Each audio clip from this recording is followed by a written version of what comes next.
하나님 감사합니다. 우리가 새해를 맞이하며 하나님 앞에 또 나와서 말씀과 기도의 시간으로 또 이렇게 하루를 시작하게 하신 것 감사합니다. 하나님, 우리가 하나님의 자녀이고 하나님의 백성인데 이제 하나님의 말씀과 또 하나님의 뜻에 온전히 순종하며 하루하루를 살아가는 그러한 삶이 되기를 원합니다. 그러한 새해가 되어지고 또 그러한 삶을 살아갈 때 하나님께서 우리를 통해 놀랍게 이루실 일들을 기대하고 소망하는 그러한 새로운 한 해를 맞이하고자 합니다. 하나님, 그러한 기대의 마음을 가지고 또 기도의 마음을 가지고 이곳에서 또 각자의 소소에서 함께 예배드리는 우리 모든 성도들 하나님께서 기억하여 주시옵소서. 오늘 예배 가운데 하나님의 말씀과 하나님의 은혜로 부어주시고 하나님, 우리의 마음이 갈급함 심령처럼 하나님께서 채워주시는 그 은혜로 가득 채워지는 하나님 그 기쁨을 또 맛보는 그러한 기쁨을 흘러 넘치게 하는 그러한 모든 시간 되게 축복하여 주시옵소서. 오늘도 우리를 온전히 또 은혜로 회복해 하시며 새로운 삶을 살게 하실 하나님을 참 기대하고 소망하며 살아계신 예수님의 이름으로 기도합니다. 아멘. 네. 현장에 생각보다 또 많은 분들이 오셨네요. 오는 길이 참 불편할 수 있고 또 차를 가지고 오기에도 또 멀 수 있는데 이렇게 가지고 함께 오셔서 너무 감사합니다. 그 외에도 온라인으로도 또 지금 예배드리는 분들이 있을 텐데 이 시간이 정말 하나님 앞에 우리가 다른 생각, 다른 것이 아니라 또 말씀과 기도로 하루를 시작하여서 정말 승리의 하루가 되어질 수 있도록 또 오늘 시작을 했으니 이제 금요일까지 또 모든 예배 자리를 잘 지키는 저와 여러분이 되기를 원합니다. 네, 새벽에는 서로 인사하면 또 이렇게 안 좋을 수 있기 때문에 인사는 없이 그러나 마음속으로 잘 오셨습니다. 축복합니다. 이런 마음을 함께 하면 좋겠고 제가 지금 이렇게 찬양하고 그다음에 이 말씀, 그러니까 기도회가 시작되기 전 말씀 시간은 6시 전에 좀 끝나려고 합니다. 그래서 그 이후에는 자유롭게 좀 하실 수 있는 분들은 기도하셔도 좋고 또 그러한 시간 갖도록 하면 좋겠고요. 또 돌아갈 때 우리 예배부에서 이렇게 또 차 따뜻하게 준비가 되어 있는데 너무 감사합니다. 그래서 차 마시고 또 추위를 좀 녹이면서 갈 수도 있겠습니다. 그리고 오늘 보니까 우리 찬양팀으로 또 찬양으로 또 이번 주간 우리 청년들 그리고 학생들이 특별히 같이 와서 이 현장을 하고 있는데 네, 특별한 하나님의 또 은혜가 있을 줄 믿습니다. 네, 우리 학생들에게 또 기도하고 이 모든 섬김이 정말 좋은 추억뿐만 아니라 하나님이 특별한 은혜를 부어주시는 그런 경험이 될 수 있도록 우리 또 이 예배를 섬기기 위해서는 더 일찍 와야 되잖아요. 연습하고 여러 가지 하는 과정에 있는 예배를 섬기는 자들을 위한 또 중보기도, 축복기도를 여러분 꼭 해주시기를 부탁드립니다. 오늘 우리 함께 말씀 읽도록 하겠습니다. 오늘 우리 첫날 함께 나눌 말씀은 요한일서 2장입니다. 요한일서 2장 7절에서 11절까지 같이 읽습니다. 시작. 사랑하는 자들아, 내가 새 계명을 너희에게 쓰는 것이 아니라 너희가 처음부터 가진 옛 계명이니 이 옛 계명은 너희가 들은 바 말씀이거니와 다시 내가 너희에게 새 계명을 쓰노니 그에게와 너희에게도 참된 것이라.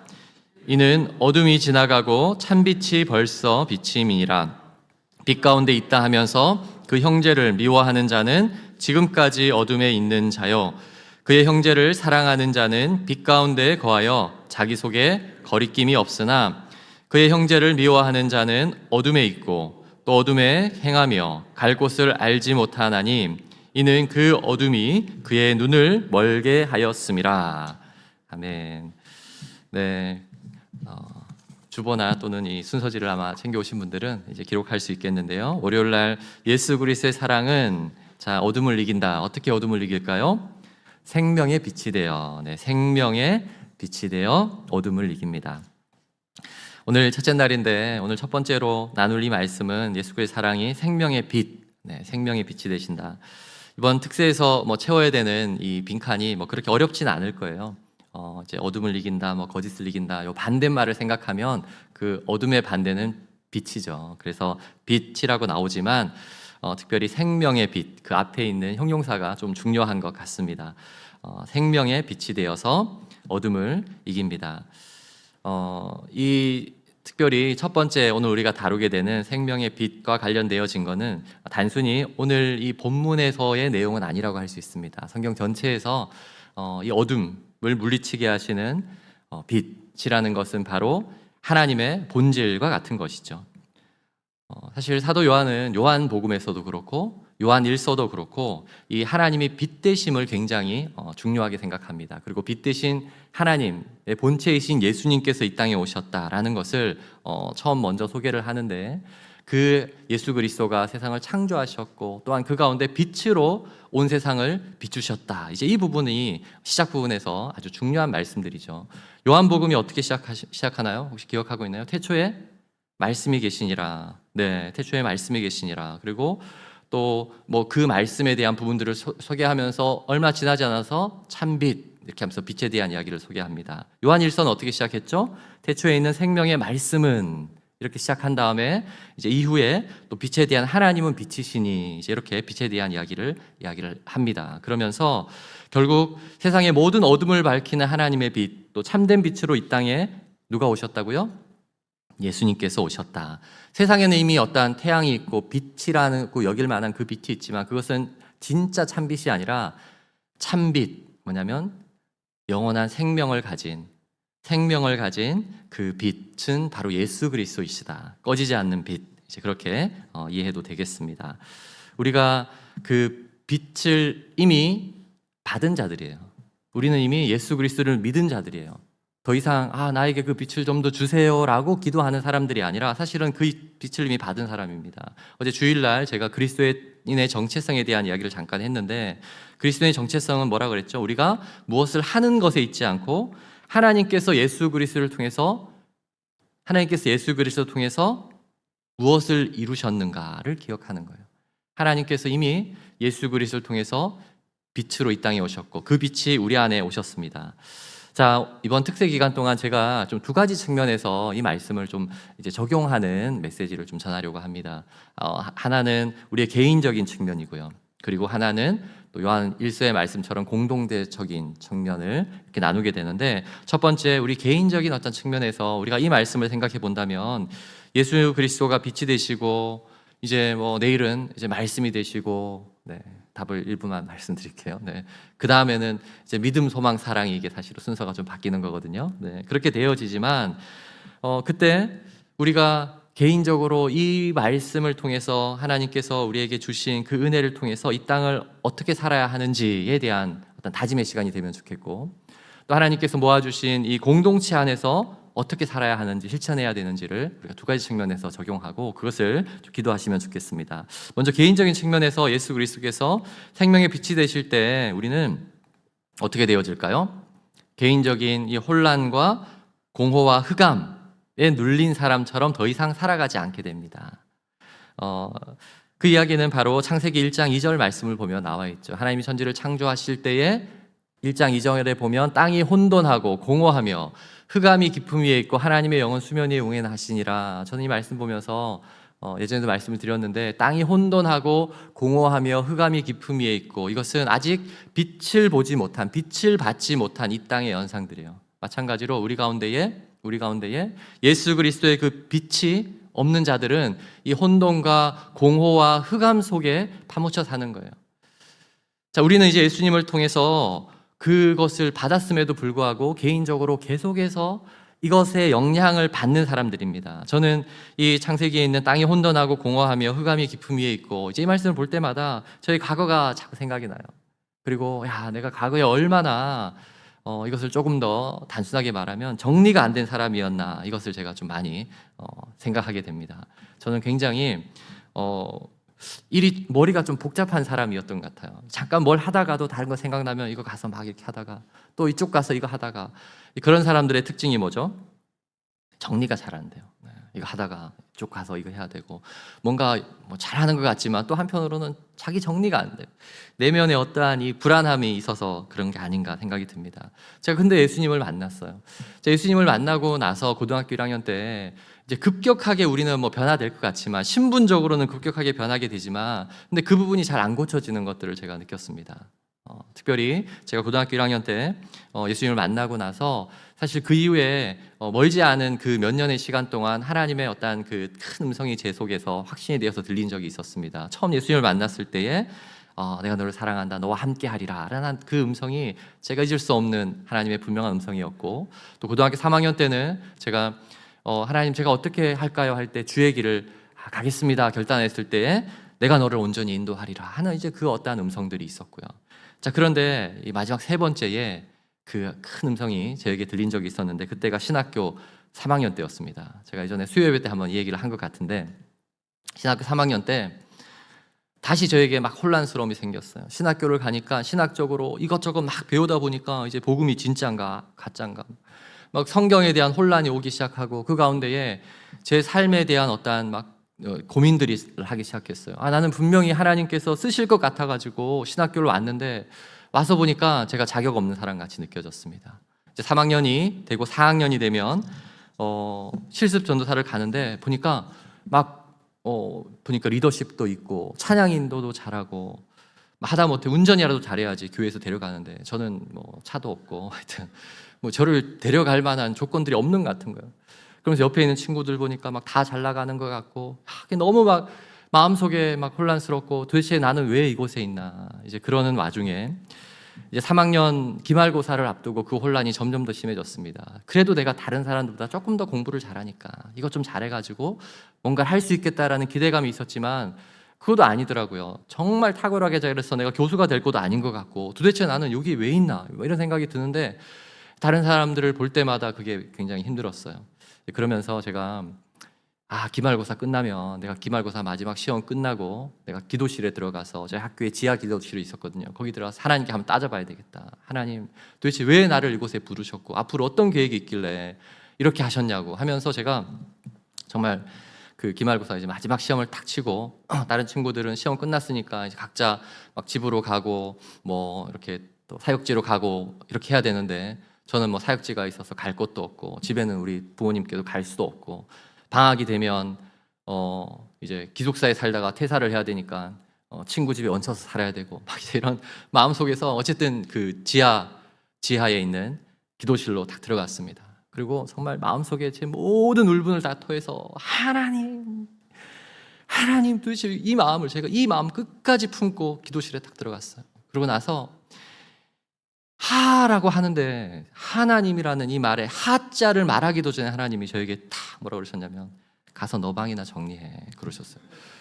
근데 엄청나게 뭐라 하는 책망이 아니라 약간 아련하고 불쌍한, 가서 너 방이나 정리해 라고 하시는데, 제가 하나님이라는 말을 하려다가 멈춰서서 제가 제 방을 갔습니다. 이제 기숙사 정리하고 퇴사를 해야 되는데, 가보니까 방이 엉망인 거예요. 네, 기숙사의 시험 기간이었으니까 방이 엉망인 거예요. 그러니까 제가 이제 결혼하기 전에 했던 그거랑 약간 헷갈려 할 수 있는데, 그거는 또 다른 이야기고, 이거는 그 신학교 3학년 때 이런 일이 한 번 있었습니다. 그때 제가 그 책상들을 보면서 정리가 안 되는구나. 그리고 그날 깨끗하게 이거 다 정리했어요. 그리고 막 이제 정리하고 방 청소도 깨끗하게 하고, 우리 그 룸메이트가 있잖아요. 룸메이트 막까지 다 정리하고, 이제 그렇게 하고 나서 사실 또 굉장히 그 하나님의 음성을 한번 듣고 하나님께서 하라는 그 명령을 따를 때에 제 마음속에 좀 모든 것이 좀 정리되는 느낌을 받았습니다. 그러고 나서 제 마음속에 이 공허와 흑암과 어둠 속에서 무언가 이것이 있을 때마다 저는 그래서 어떻게 하냐면 제 주변을 둘러봅니다. 내가 지금 정리가 잘 안 됐나? 그래서 제 책상이 정리가 안 돼 있으면 내가 영성이 묻어져 있구나. 저는 그렇게 늘 생각을 합니다. 그래서 저는 조금 더 이 설교할 때도 그냥 저보고 막 하라고 하면 아마 할 수는 있을 것 같은데 정리가 안 될 것 같아요. 철저히 준비하고 이렇게 하는 것이 또 하나님께서 인도하시는 방법이 아닌가라고 생각이 들어요. 이곳에 계신 성도님들께서 혼돈과 공허와 어둠으로 마음을 어디 둘 줄 모르는 어떤 그러한, 그것이 저처럼 어떤 정리가 안 되는 것이 되었던, 아니면 또 다른 어떤 것이 되었던 그런 분들이 있다면, 먼저 여러분 기도의 자리를 한번 나아가 보세요. 그 기도의 자리에서 이미 예수 그리스도를 믿었을 때 우리 안에 빛을 비춰주셨어요. 그러면 우리의 그 혼돈의 땅이 어떻게 됩니까? 하나님 천지를 창조하셨을 때 혼돈의 땅이 이제 처음에 빛이 있으라 라는 말씀을 통해서 빛이 생겼고, 그 이후에 어떻게 됩니까? 이제 우주의 질서를 하나님이 하나하나 만들어 가십니다. 그리고 다 준비시킨 다음에 사람도 창조하세요.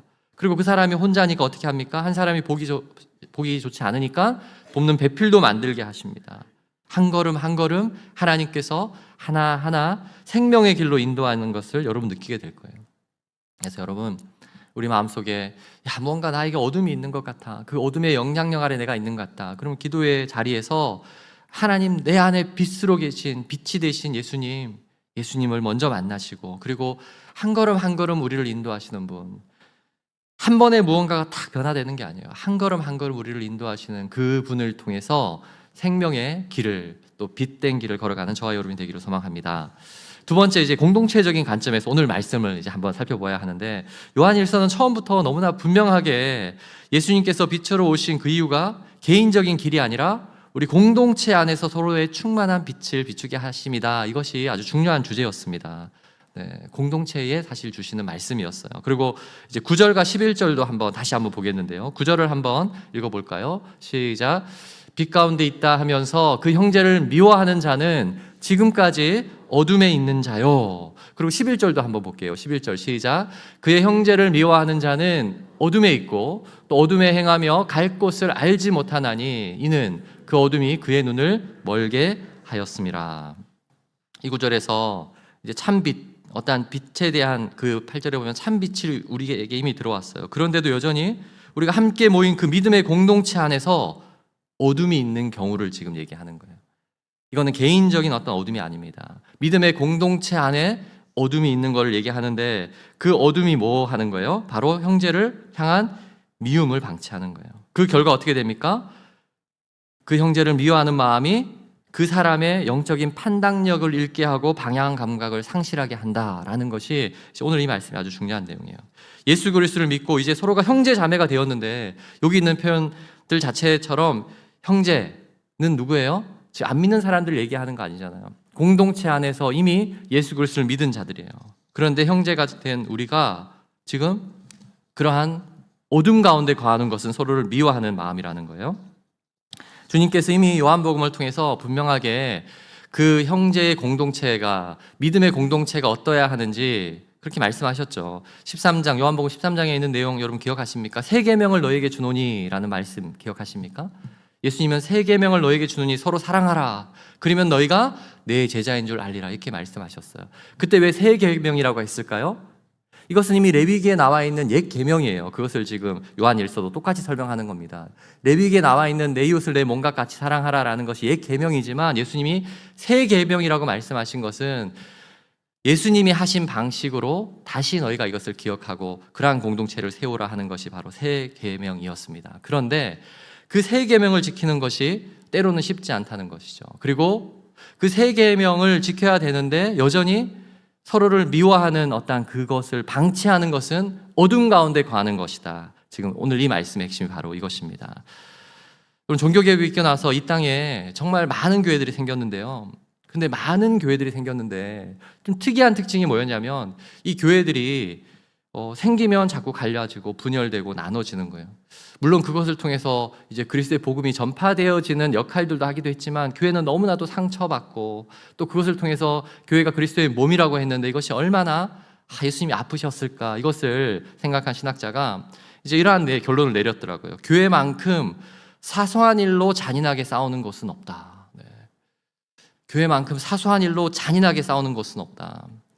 이제 그러면서 도대체 심리학자들과 사회학자들은 왜 이 교회가 이렇게 싸우게 되는가에 대한 이제 분석에 대한 부분들을 또 조사를 해보았습니다. 교회는 왜 더 치열하게 싸우는가? 교회 다니는 사람들은 왜 이렇게 더 치열하게 싸우지? 그러한 토의를 내렸는데 그 두 가지의 결론이 있었는데, 첫 번째가 뭐였냐면 시기와 부러움이라는 거예요. 심리학자들은 자신의 그 미움의 원인이 자신이 열망하는 것의 어떤 결핍으로 인한 것인데, 내가 갖고 싶지만 가질 수 없는 것을 누군가가 가지고 있을 때 이제 그것이 시기와 부러움의 마음이 드는 것이죠. 자, 그러면 인간은 자연적으로 그것을 어떻게 해야 돼요? 평정심을 유지하기 위해서는 두 가지 방법이 있죠. 상대방이 가진 것을 깎아내리든지 아니면 자기 것을 올려야 되는데, 자기 것을 올리는 것은 너무나도 힘든 일이니까 상대방을 깎아내려서 그 평정심을 유지하려고 한다라고 하는 거죠. 근데 교회는 누구보다 더 자주 모일 때 그 사람들을 보니까 우리의 인간의 자연적인 반응은 그러한 시기와 부러움 속에서 어떠한 이런 미움이 들 수밖에 없다는 거죠. 두 번째가 또 하나 뭐냐면 유사성에 대한 거울 효과라고 이렇게 표현을 했습니다. 유사성에 대한 거울 효과. 이게 뭐냐면 아이러니하게도 사람은 자신과 지나치게 닮은 사람을 미워하는 경향이 있다고 합니다. 그 사람을 통해서, 상대방을 통해서 나에게 있었던 그 잘못하는 모습, 내가 싫어하는 모습이 발견하게 되면 여지없이 나를 보는 것이 너무 힘들어서 그 사람을 막 미워하게 되는 거예요. 불쾌감을 갖게 된다고 합니다. 자, 교회를 다니면 유사한 사람을 너무나도 많이 만나게 된다고 해요. 네. 근데 나는 참고 있었는데 저 사람은 막 얘기를 해요. 그러면 막 이게 분노가 일어나는 거죠. 자, 여러분, 이런 어떤 심리학자들이 얘기하는 우리가 사람이 모인 곳에, 또 사람이 자주 모인 곳에, 또 비슷한 사람이 모인 곳에는 이러한 시기와 어떠한 서로 뭐랄까요, 이러한 잘못된 어떤 부러움이나 그런 다툼, 분쟁이 있을 수밖에 없지만 이것을 방치하는 것이 지금 사도 요한은 우리가 빛 가운데 거하지 않고 어둠 가운데 거하는 것이라고 얘기하는 거예요. 이러한 어둠의 마음이 있을 때에, 공동체 안에 있을 때에 어떻게 해야 됩니까? 생명의 빛으로 우리가 채워야 됩니다. 생명의 빛으로 우리를 채워야 돼요. 그것이 바로 우리 공동체 안에 예수 그리스도의 빛이 필요한 이유입니다. 특별히 사도 요한은 이제 계속 우리가 보겠지만 사랑하는 자들아 이렇게 표현해요. 사랑하는 자들아, 사랑하는 자들아 통해서 계속 단락이 시작이 됩니다.